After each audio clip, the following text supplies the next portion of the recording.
Leaving his pregnant wife for a wealthy mistress, a millionaire watches in regret as she becomes powerful. A hush swept through the lavish Hotel Orsay ballroom when millionaire entrepreneur Adrian Maxwell walked in, hand in hand with a mysterious, fabulously wealthy socialite. Yet something was amiss. His pregnant wife, Natalie, was nowhere to be seen. Whispers rippled across the crowd. Had Adrian truly cast aside his loving, expectant spouse for this seductive heiress? In the flash of cameras and tinkling of champagne glasses, few realized they were witnessing the first act of a high-stakes drama that would shake empires and break hearts. Because in the shadows of betrayal and heartbreak, Natalie would soon rise, more powerful than anyone could have imagined, including Adrian himself. Adrian Maxwell had always chased the thrill of victory. As a boy in Sacramento, he hustled at weekend swap meets, flipping comic books and vintage baseball cards for extra cash. By the time he turned 25, he'd secured a spot at a venture capital firm, quickly making a name for himself by investing aggressively in tech startups. His first major triumph arrived when he funded an obscure app called Tap-In, which later sold to Google for tens of millions. Suddenly, Adrian was the bright new star of the business world, rumored to be on a fast track to billionaire status. At 33, Adrian had it all: high-rise penthouse overlooking San Francisco Bay, membership at the prestigious Pacific Union Club, and a stunning wife who had supported him since his early days. Natalie Harrington was a soft-spoken but determined woman from a modest background. She never shared Adrian's craving for the limelight, yet her quiet wisdom anchored him when deals soured or the market dipped. They met at a tech conference in Palo Alto. Adrian had been delivering a keynote. Natalie, a fresh grad with a public relations internship, was assisting backstage. Their connection was instant. He admired her poise. She admired his vision. Within a year, they married in an intimate ceremony in Napa Valley. For a time, life was idyllic. They frequented cutting-edge restaurants in downtown San Francisco, traveled to global tech summits, and occasionally retreated to cozy weekends at Lake Tahoe. At home, their conversations ranged from Elon Musk's audacious ventures to the future of artificial intelligence. Natalie was the only one who could temper Adrian's ruthless ambition with a dose of kindness and humanity. All that began to change as Adrian set his sights on grander ambitions. After forging a strategic alliance with Hartwell Ventures, helmed by billionaire investor Marianne Graham, Adrian vaulted into a new stratum of wealth. With each success, more eyes turned his way, more sycophants scrambled to latch onto his upward trajectory. The media crowned him the Midas of Silicon Valley. In the swirl of acclaim, cracks started forming in his once loving marriage. Natalie was elated when a pregnancy test came back positive, hoping the news would draw Adrian back from his whirlwind schedule. But beneath his polished exterior, Adrian felt restless, as though fatherhood might chain him to a life of domestic routine. He was unstoppable in business, but uncertain about the role of becoming a father. And so, as Natalie quietly began her second trimester, Adrian found himself stepping closer to the edge of temptation, a choice that would shatter the life they had built and set them both on diverging paths he could never have anticipated. It was at a private fundraiser for pediatric cancer research hosted by none other than Marianne Graham, where Adrian first encountered Ariel Delgado. He was there partly out of genuine charity, but mostly to network with potential investors. Held in the legendary Redwood Hall, the event glittered with San Francisco's elite tech moguls, real estate barons, philanthropic heiresses.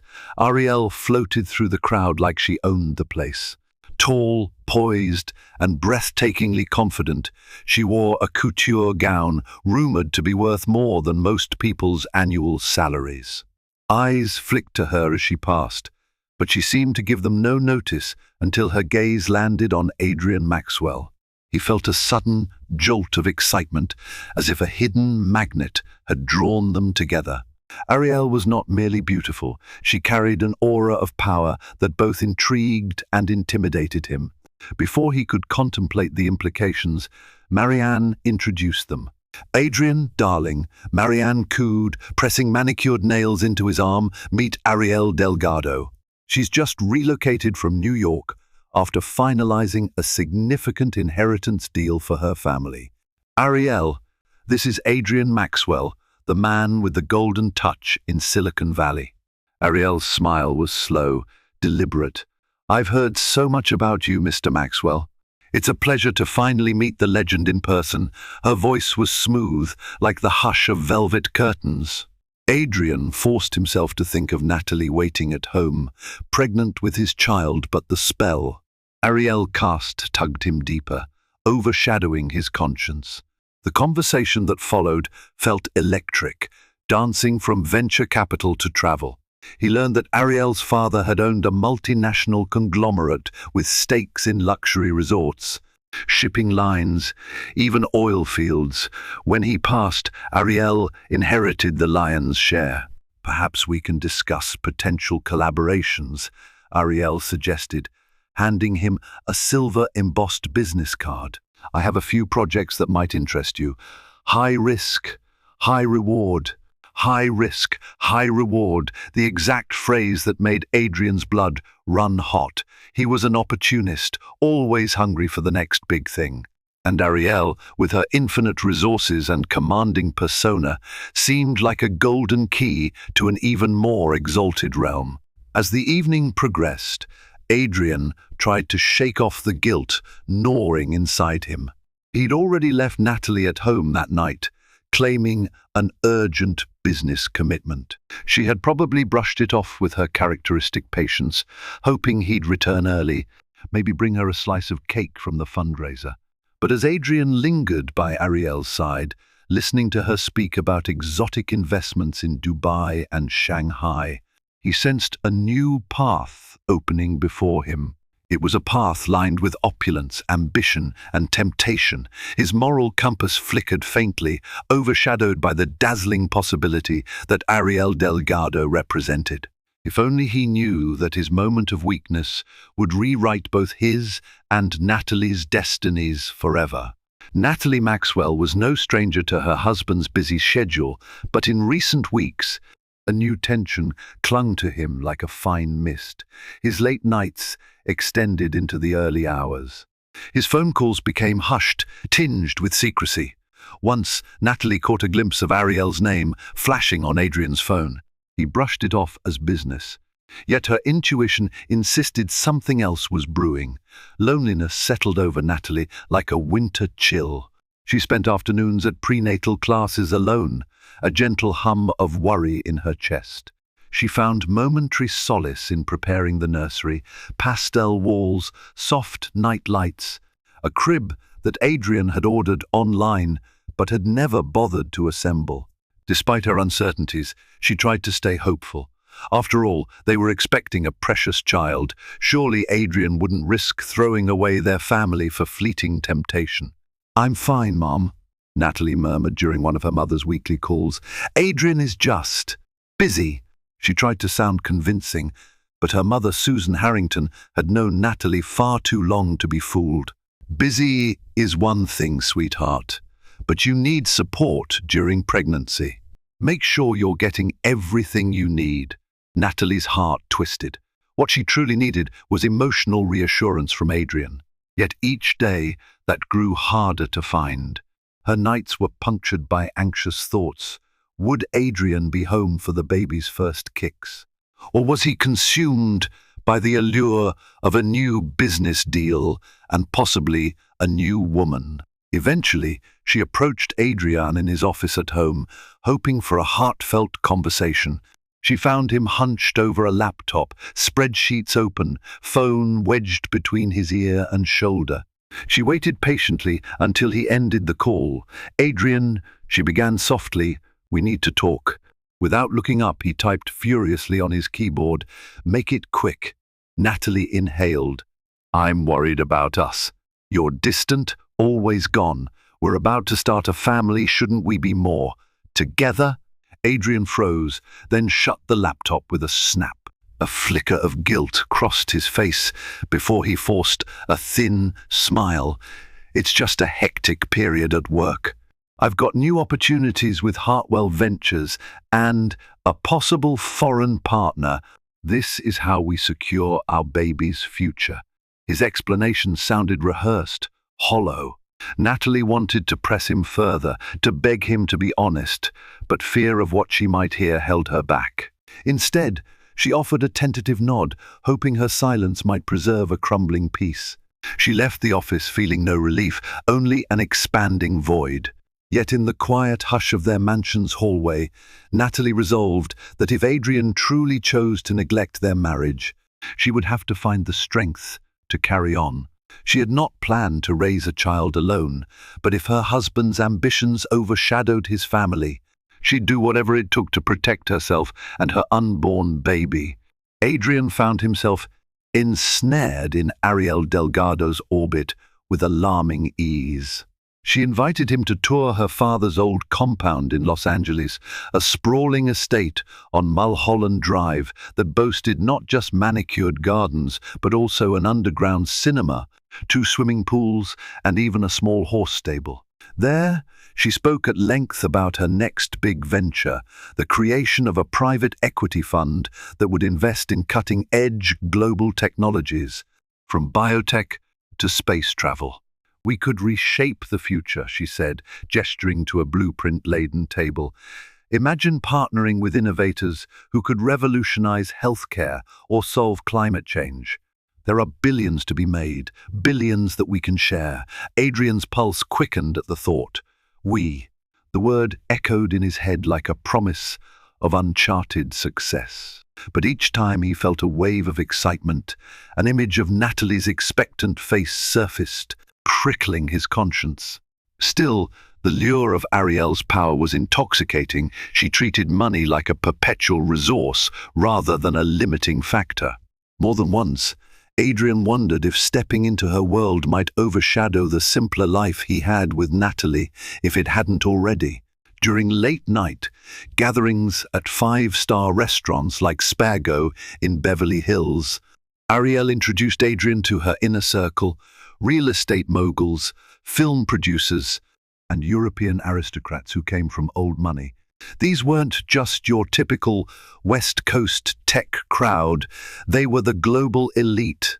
Adrian recognized in them the same hunger for influence he felt in his own veins, only magnified. Ariel, ever the enigma, let slip tantalizing details of her personal life. Her father had taught her to be ruthless in business, to never show weakness. Her mother passed away young, and Ariel had been mostly raised by a rotation of high-profile tutors and governesses. She grew up with access to everything except genuine affection. Maybe that was why, beneath her polished exterior, Adrian sensed a certain loneliness. "Have you heard of the Montresor deal in Dubai?" Ariel asked one evening, over an exclusive tasting menu. "They want to build a city powered entirely by solar energy. If you came on board, it'd skyrocket your name into a whole new league, global, philanthropic, iconic." He feigned composure, but inside, the ambition roared. Dubai was a shining stage for the wealthy and powerful, and being a part of that project could transform him into more than just a Silicon Valley poster boy. He could become a visionary with global clout. Yet each step he took closer to Ariel felt like a step away from Natalie. The guilt gnawed at him, especially on those nights when he didn't return home, or when he found an excuse to sleep in Ariel's guest suite after a lavish party. Still, he told himself this was just business, just leveraging opportunities. It was a lie that grew harder to uphold with each seductive promise. Ariel whispered in his ear. Natalie's world shattered the day she discovered incontrovertible proof of Adrian's affair. She'd seen the warning signs for weeks, but hope blinded her hope that this was merely about money, that Ariel was just another powerful partner. That illusion collapsed when she received a call from a family friend, Leslie Kim, who happened to be at a Beverly Hills event that Natalie was supposed to attend. Leslie described Adrian and Ariel dancing intimately, arms draped around each other as if they were the only two in the room. The news struck Natalie like a physical blow. She felt an intense nausea that had nothing to do with her pregnancy. For hours, she paced the marble floors of their mansion, clutching her phone, wondering whether to confront him, beg him, or leave him. A child's father was supposed to be a protector, not a betrayer. 2 days later, Adrian returned home from one of his business trips. He reeked of expensive cologne that wasn't his own. The weariness on his face held traces of guilt. Natalie waited in the living room, envelope in hand, photos of him and Ariel from tabloid articles, forwarded texts from Leslie, and receipts for hotel suites he'd charged to a secret credit card. "Explain these," Natalie said, voice trembling. Adrian's eyes darted over the evidence, panic surging through him. For a moment, he considered lying, claiming the photos were doctored or that the hotel bookings were for clients.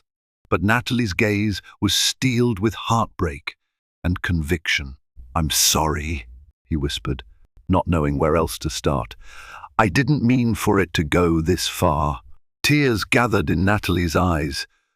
"You didn't mean for it to go this far? Adrian, I'm carrying your child. You're barely around, and now I discover you're sleeping with her." He tried to touch her arm, but she recoiled. "Natalie, you deserve better. But I can't just walk away from the opportunities that Ariel offers. It's beyond money. She cut him off, voice cracking under the weight of betrayal. "Beyond money? How dare you talk like that? Have you forgotten our vows? The baby on the way?" At that moment, something inside Adrian snapped. A toxic blend of shame and pride forced him to lash out. "Natalie, I don't want to be tied down," he shouted, instantly regretting the sharpness of his words. "I'm sorry, but my life is on a different trajectory now. I have to pursue it." Silence flooded the room. Natalie stared at him, her tears now falling freely. "Then go," she said softly. "If you can't be here for me, if you can't be here for our child, just leave." Her words echoed off the high ceilings. Adrian swallowed the knot in his throat. Part of him wanted to beg forgiveness, but a larger part was fueled by ambition and Ariel's promise of an extraordinary future. Without another word, he turned and walked out, leaving Natalie alone and broken, clutching her swelling belly and the remnants of her shattered dreams. Natalie spent the first week after Adrian's departure in a fog of grief. She barely slept, haunted by images of Adrian and Ariel dancing in each other's arms. The baby kicked and squirmed in her womb, a bittersweet reminder that life marched forward no matter the heartbreak. With each flutter, she felt both profound sadness and a surge of protective love. Her mother, Susan, arrived from Phoenix to stand by her side. She cooked, cleaned, and cradled Natalie through the tears. Though Susan tried to keep the atmosphere calm, the tension in the household was palpable. The staff tiptoed around, uncertain whether they should mention Adrian's absence. One afternoon, as Natalie sat on the couch with a blanket around her, gazing at the half-finished nursery, Susan sat down next to her. "Sweetheart, you can't let him destroy you. You have a child to fight for." Natalie's voice trembled. "I feel abandoned. I never thought he would leave me, especially now." Susan squeezed her hand. "Look at me, Natalie. You are stronger than you realize. You supported Adrian through every stage of his career. You can stand on your own feet now. Think of what you can accomplish if you pour that energy into something new, something for you and the baby." In that moment, a seed of determination took root within Natalie. The illusions of a perfect marriage were gone, replaced by a raw will to survive. She thought about the skills she'd cultivated, her knack for public relations, her calm negotiation style, and her deep knowledge of the tech world, absorbed by proximity to Adrian's career. Could she channel that into a future without him? Before the betrayal, Natalie had toyed with the idea of launching her own small PR consulting agency. She knew how to tailor brand images, handle crises, and connect with influencers. Now, she resolved to make that dream a reality, not merely to support herself and the baby, but to prove to herself and the world that she was more than just Adrian Maxwell's wife. "Mom, you're right," she finally said, wiping away the last of her tears. She drew a shaky breath. "I won't let this break me. I'm going to build a life for myself and my child, a better life than the one Adrian tried to confine me to." Susan smiled, tears in her own eyes. In that moment, she could almost see the old spark returning to her daughter's gaze. Heartbroken though she was, Natalie Harrington Maxwell was determined to rise from the ashes, and for the first time in days, she felt the faintest glimmer of hope. The quiet hush of the estate became Natalie's sanctuary and her workshop. She spent mornings poring over business plans, devouring articles on modern public relations trends, and reaching out to her old PR mentors from her internship days. The phone calls were awkward at first. Some had heard the rumors of Adrian's affair and worried about meddling in personal drama. But those who remembered Natalie's diligence and creativity were eager to see what she would do on her own. She decided to name her budding venture Aurora Communications, symbolizing a new dawn in her life. With her pregnancy well into its second trimester, she moved her makeshift office from the dining table into a quieter study on the second floor. Despite the swirl of heartbreak, she found herself inspired, forging brand strategies and pitching ideas to small tech startups seeking a PR revamp. Her mother's unconditional support was invaluable, but Natalie also recognized she couldn't rely on family forever. She needed to stand on her own emotionally, financially, and professionally. Each day brought small victories, a potential contract here, a phone conversation with an interested client there. She even updated her LinkedIn profile, ignoring the pang of sadness each time she saw Adrian's name or face pop up in her feed. One evening, she ventured outside the estate for her first official meeting since the separation. It took place at the Blue Rose Cafe in downtown San Francisco, a cozy venue nestled amid skyscrapers that hummed with ambition. Her client was a young entrepreneur named Jason Patterson, founder of a mental health app called CareSpace. He admired Natalie's calm confidence, impressed that she could pivot from being the wife of a high-profile investor to an independent consultant with a personalized vision. Over steaming cappuccinos, they discussed brand positioning, influencer outreach, and the best ways to navigate a saturated mental health market. By the meeting's end, Jason signed a 6-month contract with Aurora Communications, making him Natalie's inaugural client. Walking out of the cafe into the crisp evening air, Natalie felt lighter. She had her first real contract and a child on the way. Though the pain of Adrian's betrayal still lingered, there was something profoundly empowering about forging her own path, about proving that she had worth beyond her ties to Adrian Maxwell. When she got home, she locked herself in the study and wrote down a short mission statement for Aurora Communications. Empower brands to communicate authentically and ethically, forging genuine connections in a hyper-competitive world. Reading those words, she felt a surge of purpose. Yes, heartbreak was part of her story, but it would not be the final chapter. Meanwhile, across town, Adrian had taken up temporary residence in a luxury penthouse that Ariel Delgado leased in her name, a bold move that proclaimed their relationship to anyone paying attention. The space was nothing short of opulent, floor-to-ceiling windows overlooking the Golden Gate Bridge, marble floors polished to a mirror shine, and a private elevator whisking them to a rooftop garden. At first, Adrian reveled in the novelty. The refrigerator was stocked with premium champagne, the closets brimming with designer suits courtesy of Ariel's personal shoppers. He found himself introduced to new circles every week: oil tycoons from the Middle East, heirs to European fortunes, real estate titans from Hong Kong. Ariel was the shining star around which they all orbited, and Adrian was content to float in her dazzling galaxy. Yet beneath the glitz, he felt a gnawing unease. Late at night, when Ariel drifted off or entertained guests in the penthouse lounge, Adrian found himself scrolling through social media, stumbling upon traces of Natalie. A few photos from her past surfaced: her bright smile, the simple way she carried herself. A pang of guilt tugged at him. She was pregnant, and he had walked out. He tried to bury the guilt in high-stakes deals, but it remained, a silent reproach. Ariel sensed his restless spirit. One evening she confronted him. "You're thinking about her again, aren't you?" she asked, swirling a glass of Chateauneuf du Pape. "You haven't quite broken free." Adrian looked up from his phone.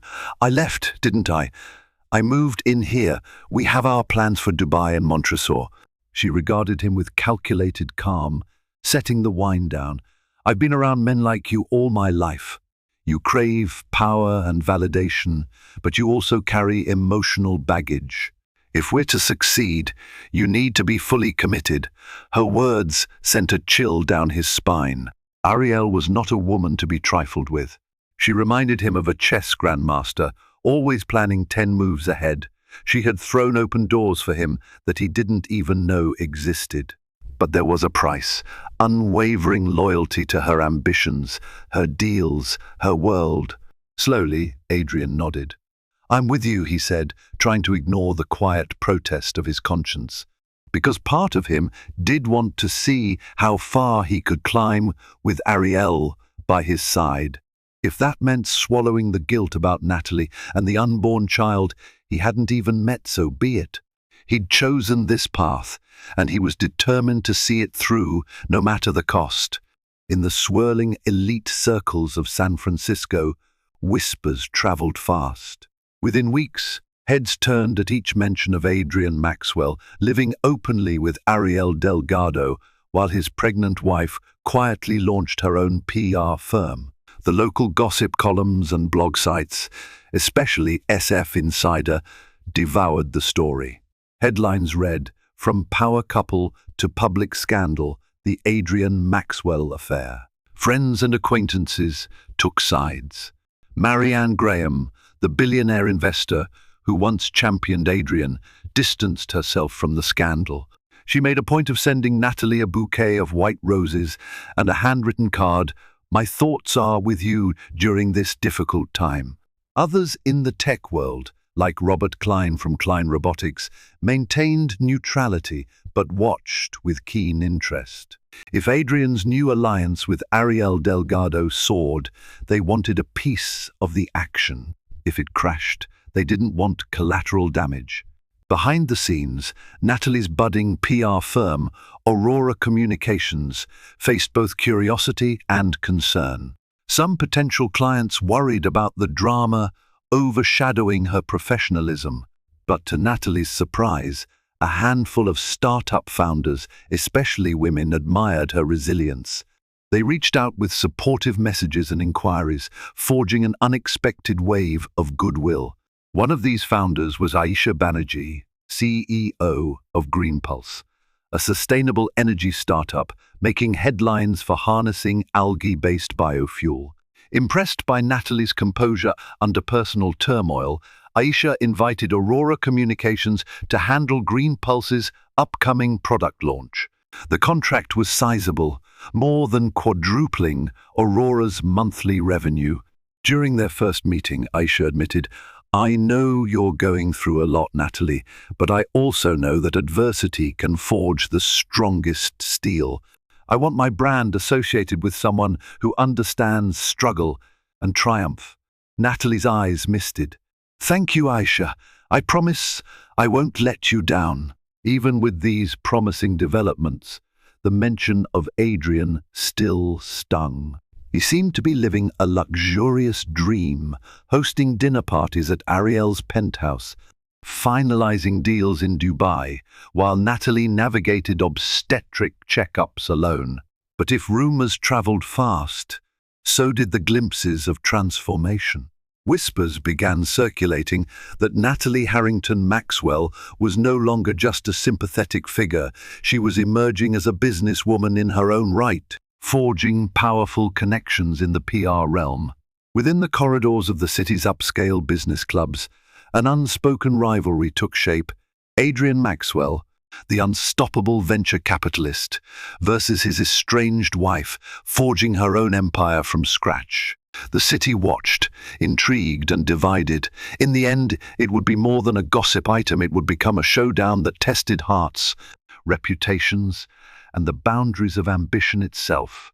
As the months ticked by, both Natalie's pregnancy and Aurora Communications flourished. She hired a small but dedicated team, 2 junior PR consultants, an administrative assistant, and a social media strategist. Her mother returned to Phoenix, but remained a phone call away. Natalie managed her expanding workload along with prenatal appointments, forging a steady balance of personal care and professional hustle. Yet, behind her confident exterior, she grappled with waves of anxiety, especially when she encountered mentions of Adrian and Ariel's escalating involvement in high-profile ventures. Ariel Delgado was busy turning Adrian into a global figure. They traveled to Dubai to discuss the Montresor project, meeting with Sheikh Khalid bin Rashid, one of the region's most influential financiers. Lavish galas were held in their honor, splashed across international business magazines.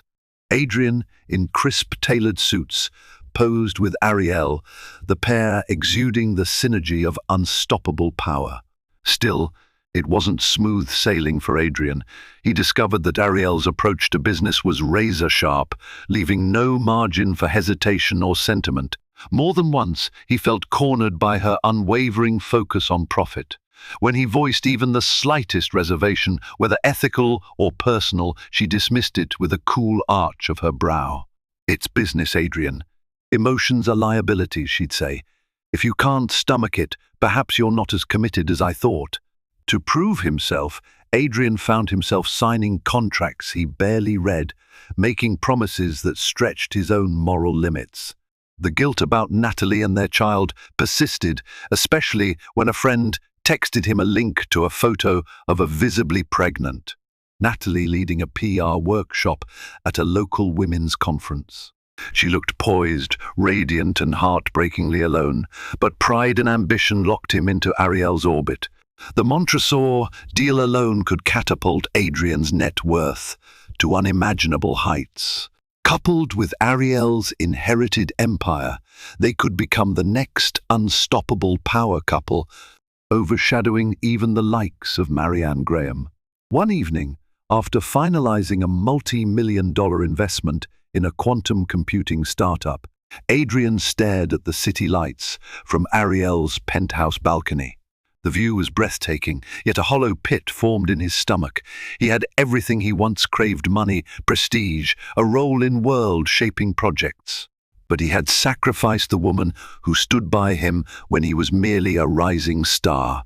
And for the first time, he questioned whether this gilded cage of ambition was worth the price. 8 months into the pregnancy, Natalie went into labor unexpectedly. She had been finalizing press materials for Green Pulse when she felt sharp contractions that wouldn't subside. Panic seized her. The baby was nearly a month early. Her assistant, Maria, rushed her to California Pacific Medical Center. In the flurry of hospital hallways, IVs, and bustling nurses, Natalie realized how alone she truly was. She called her mother, who promised to catch the next flight. The father of the child, Adrian, was unreachable, immersed in business meetings overseas. His phone likely switched off.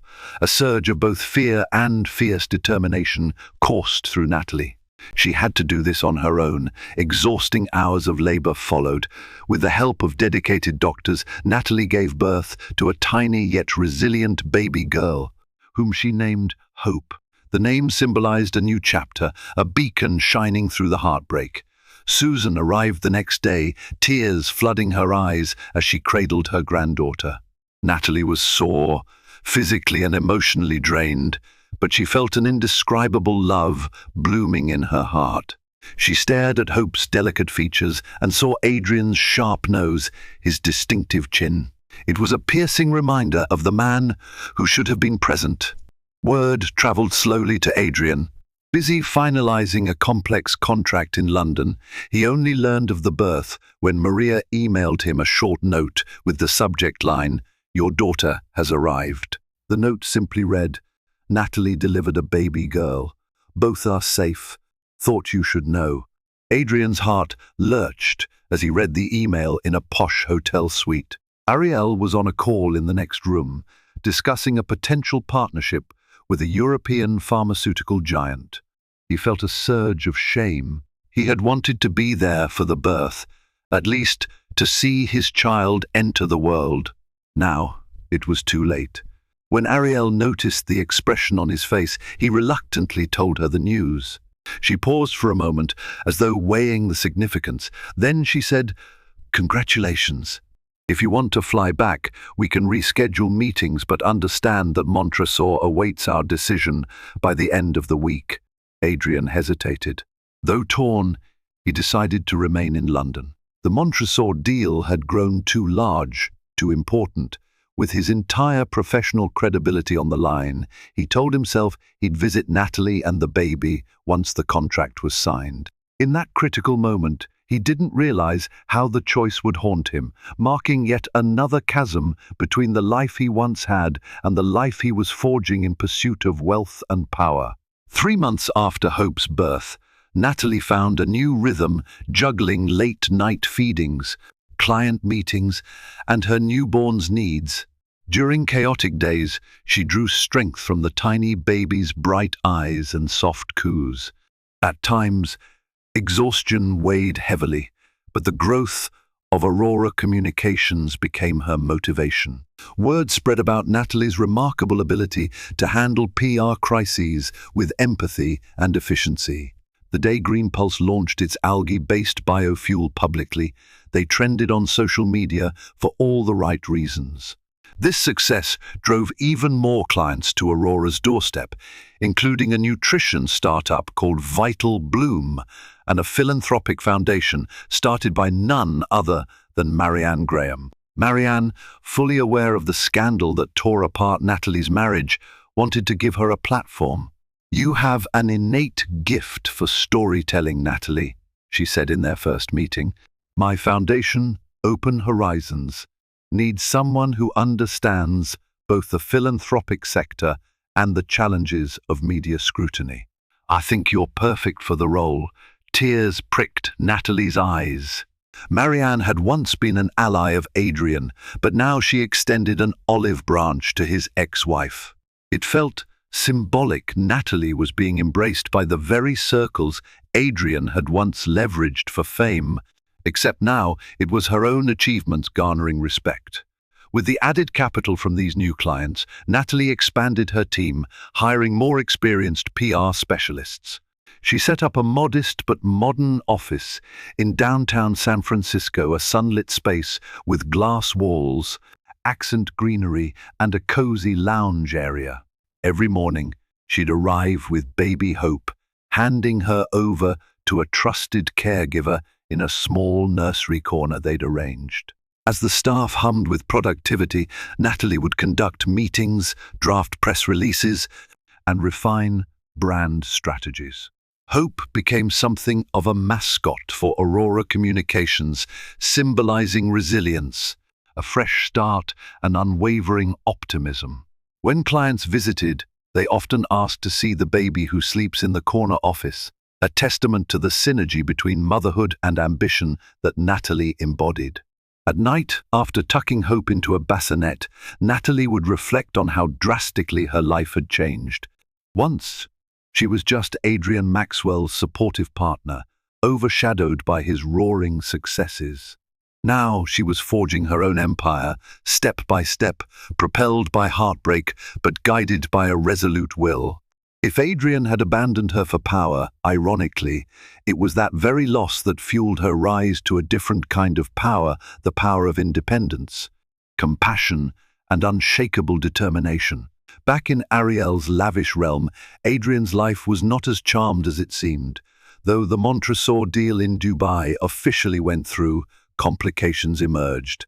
Delays in regulatory approvals, disputes over land rights, and escalations in construction costs meant that the project's profitability was far from guaranteed. Adrian found himself in marathon meetings to address unforeseen hurdles. The glamorous launch events gave way to tense negotiations and bitter boardroom battles. Ariel, never one to tolerate setbacks, grew increasingly irritable. She questioned Adrian's every decision, suggesting he lacks the killer instinct required to salvage the deal. The rare moments of tenderness they had shared were overshadowed by her relentless drive. Adrian realized that Ariel's affections were directly tied to his performance, and if that performance stumbled, her loyalty would vanish. Late one night, he opened his laptop to review the day's chaos.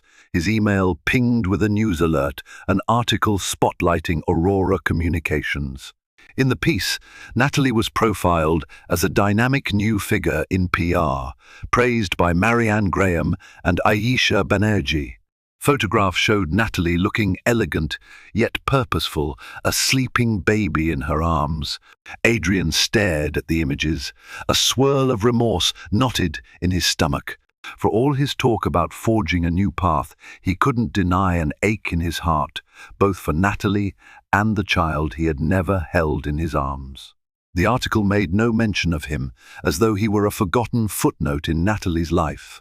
The next morning, he raised the topic of possibly flying back to San Francisco for a brief visit.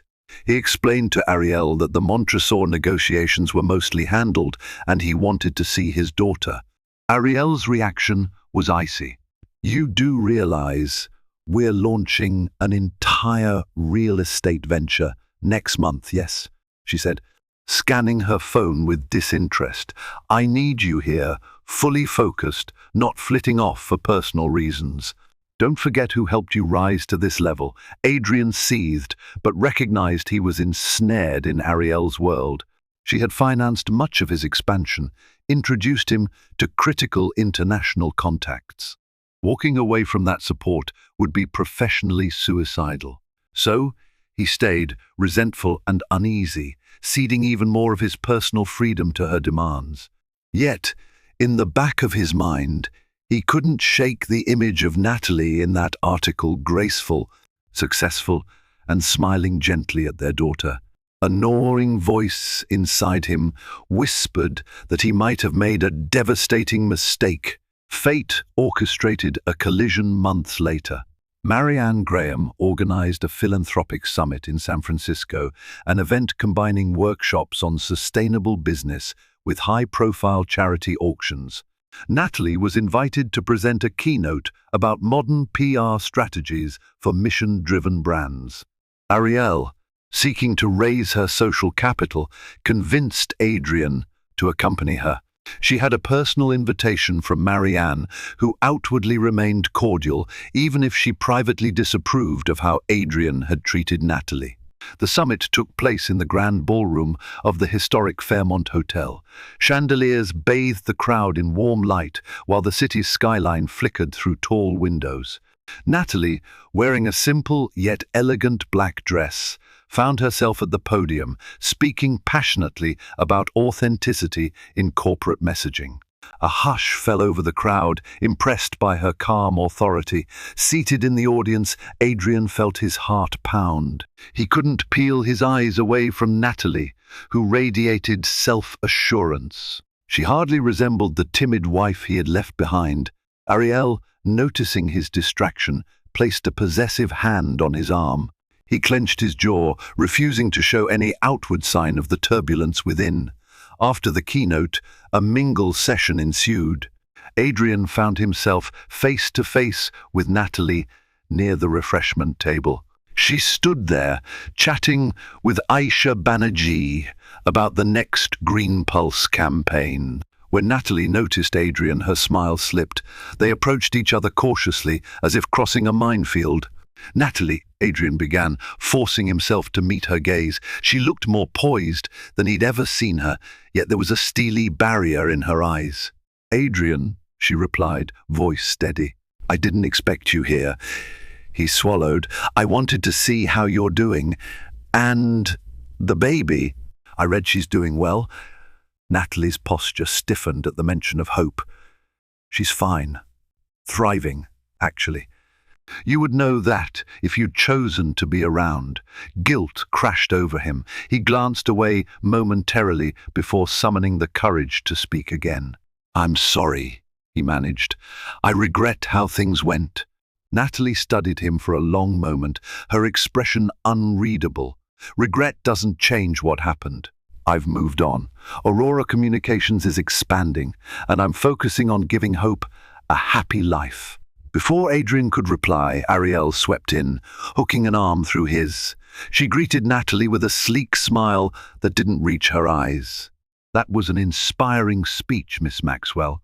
Or should I say Miss Harrington now?" Natalie offered a polite nod. "Thank you, Miss Delgado."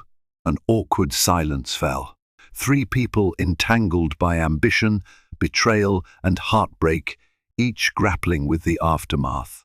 Eventually, Natalie excused herself, leaving Adrian haunted by the realization that the bright, nurturing woman he once took for granted was now a formidable force in her own right, unreachable in ways he never imagined. In the aftermath of that chilling encounter, Adrian felt the full weight of his choices bearing down on him. Seeing Natalie command the summit with such poised confidence shook him to his core, sparking a longing he couldn't ignore. Yet, trouble brewed in his alliance with Ariel. The Montresor project faced further setbacks, hemorrhaging money. Investors began to question the viability of the grand vision. Ariel, cornered, insisted on doubling down, investing more capital, pressuring local authorities. Adrian realized that if the project collapsed, it would not only tarnish his reputation, but potentially ruin him financially. Ariel had structured deals in such a way that he was on the hook for massive liabilities. One night, in a tense standoff at the penthouse, Adrian confronted her. "You never told me we'd be locked in without exit clauses. The land disputes alone could drag on for years." Ariel's eyes flashed. "Business is war, Adrian. If you weren't prepared to face casualties, maybe you should have stayed home with your little wife." The barb cut deep. Adrian realized with horror that he might lose everything. And for what? A mirage of power? He felt trapped, betrayed by the very person he'd abandoned Natalie for. A week later, on a whim, he drove past Aurora Communications' downtown office. Through the glass walls, he glimpsed Natalie working late, her expression focused but gentle, hair pulled back in a messy bun. Across the room, he spotted a baby bouncer seat, surely for Hope. A pang of regret tore at him. If he had remained with Natalie, if he had supported her instead of chasing illusions, perhaps they could have built this success together. He might have known the joys of fatherhood, rather than a series of distant, half-hearted phone calls. That night, he made a decision. If Ariel's empire was crumbling, he wouldn't stay for the wreckage. He needed to salvage what he could and start making amends, not just for his own sake, but for the daughter he barely knew. Stepping away from Ariel, however, would come with significant risk. She held enough leverage to destroy him financially, or so he believed. But something had shifted in Adrian. Where once he'd have clung to wealth at any cost, he now saw a sliver of moral clarity. He had made a dire mistake, and if redemption was even possible, it would require courage and the humility to approach Natalie, not as a boastful millionaire, but as a father desperate for a second chance. Adrian's public exit from Ariel Delgado's orbit rocked San Francisco's elite circles. He liquidated as many of his joint holdings as he could, accepting considerable losses to extricate himself from the Montresor fiasco. Furious, Ariel threatened legal action, claiming Adrian's abrupt departure jeopardized her entire venture. Yet, with the project already teetering, her threats carried less weight than she hoped. She faced her own share of lawsuits from foreign partners, leaving her little time to retaliate. Free from Ariel's control, Adrian reached out to Natalie in a series of cautious text messages. Mostly, he wanted to see Hope just once, if she would allow it. The first few messages went unanswered. Finally, he sent a handwritten letter to her office, apologizing for everything: his betrayal, his absence at Hope's birth, his neglect. He acknowledged she had every right to refuse him, but he hoped to at least meet their daughter. The letter arrived on a chilly autumn afternoon. Natalie read it 3 times in her private office, tears blurring her vision. Her instinct was to tear it apart. No apology could undo the scars. Yet, she also recognized that Adrian's departure from Ariel signaled a change. For the sake of Hope, she agreed to a short meeting at a neutral venue, a small park near the bay, where gulls circled overhead. They met at dusk. Adrian, looking thinner and more subdued than Natalie remembered, approached cautiously. Hope, now a vibrant toddler with bright eyes, clung to Natalie's hand. For a heart-stopping moment, Adrian simply stood there, gazing at the tiny life he had created, but never nurtured. "Hi," he whispered, kneeling down. "I'm your dad." Hope blinked, uncertain, but she didn't cry. Natalie could see the heartbreak in Adrian's face, raw, unmasked. She took a breath, then allowed him to sit on a bench with them. They spoke in hushed tones, while Hope toddled around, chasing leaves. Adrian revealed his regrets, how he had been blinded by ambition. He didn't ask for reconciliation, but for permission to be part of Hope's life, in some capacity. "I can't forgive you overnight," Natalie said, her tone measured but not unkind. "You walked away when I needed you most. But I won't deny Hope the chance to know her father, so long as you show up consistently and respect the boundaries I set." Relief washed over Adrian. He promised to do better, to rebuild trust, step by cautious step. And though the meeting ended without any grand reunion, it was a starter seed planted in the soil of heartbreak. As dusk gave way to night, Natalie led Hope back to her car, glancing over her shoulder at Adrian. He stood by the bench, shoulders slumped yet eyes filled with a humbled determination. The man who once chased wealth at any cost now looked almost grateful for the simplest gift, a second chance to prove he was more than his mistakes. Thank you for joining us in this roller coaster tale of ambition, betrayal, and redemption. If you found yourself immersed in Adrian's lavish world only to be jolted by his choice to abandon Natalie and their unborn child, please remember how life's greatest twists can sometimes spark our deepest growth. Was your heart set racing when Natalie rose from heartbreak to build her own empire, all while nurturing baby Hope? Did you feel the sting of regret when Adrian realized what he'd truly lost? If you felt the intensity of these emotions and the sweet relief of second chances, we invite you to like, share, and subscribe to this channel. By doing so, you'll support more stories of resilience, determination, and the unbreakable bonds that hold us together even when everything else falls apart. Thank you for watching, and stay tuned for more powerful drama in our upcoming videos.